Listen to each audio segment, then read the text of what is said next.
What do you do when the world you built crumbles, and the people you trusted laugh as you fall? Emma Grayson knew the answer, though she hadn't expected to find it in the ashes of her old life.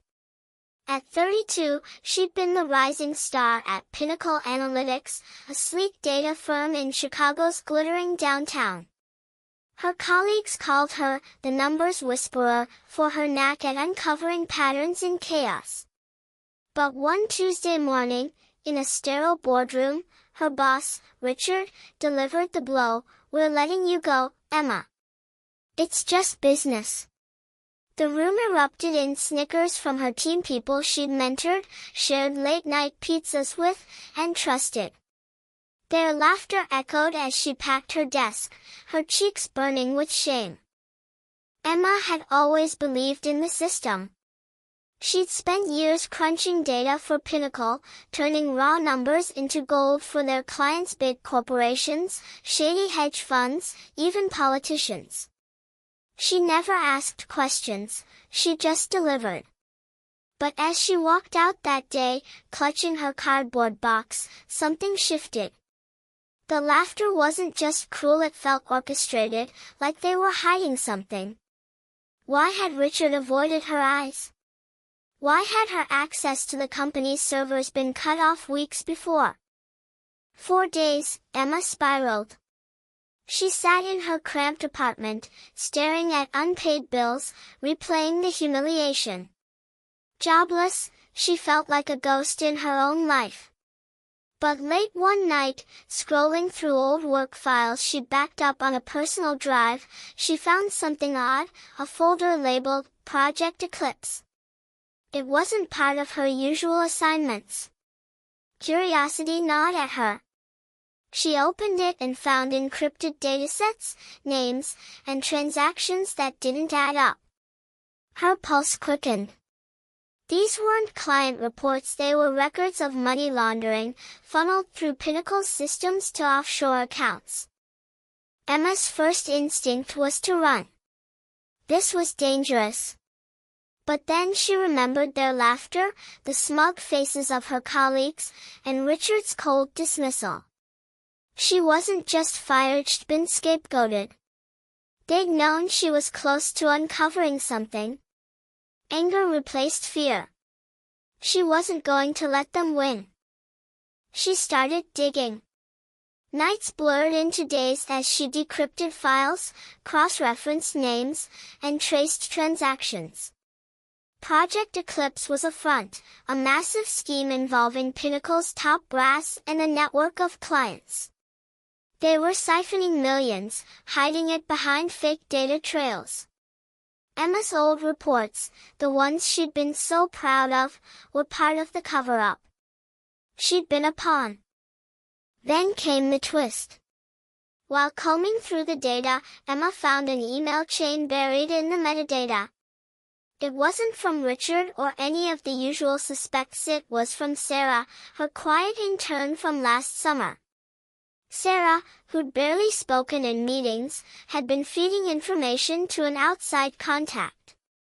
The emails hinted at a whistleblower, someone inside Pinnacle who'd been trying to expose the scheme but was too scared to act.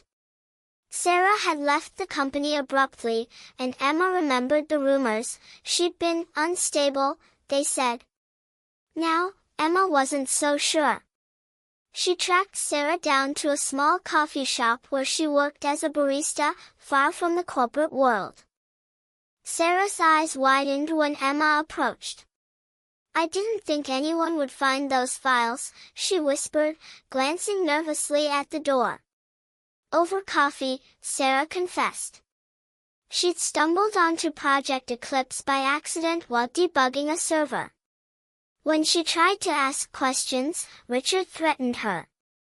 She'd planted the files on Emma's drive, hoping someone braver would pick up the trail. "You were always so sharp," Sarah said, her voice trembling. "I knew you'd figure it out."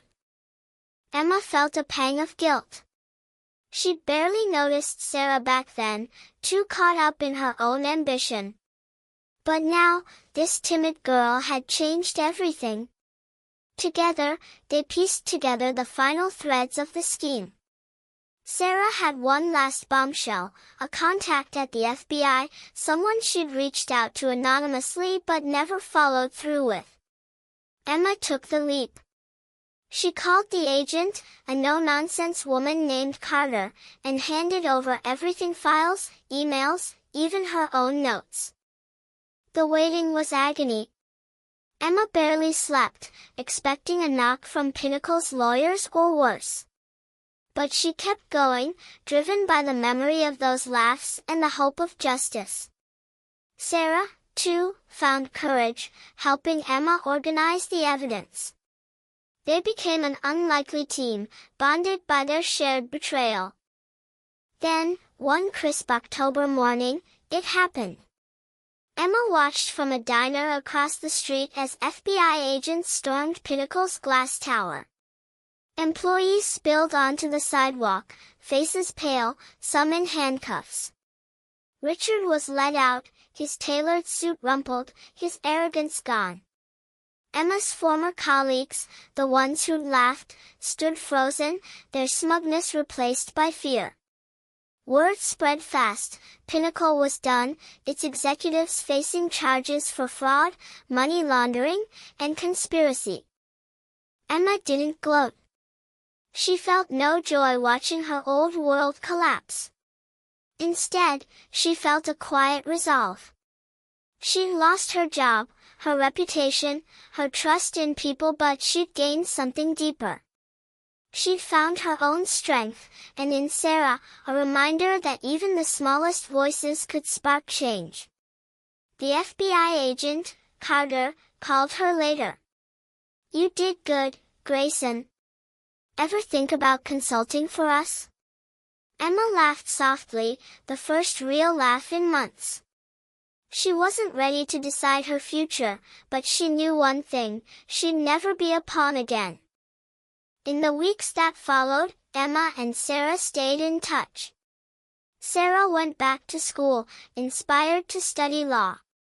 Emma started freelancing, using her skills to help small businesses with clean data, no shady deals.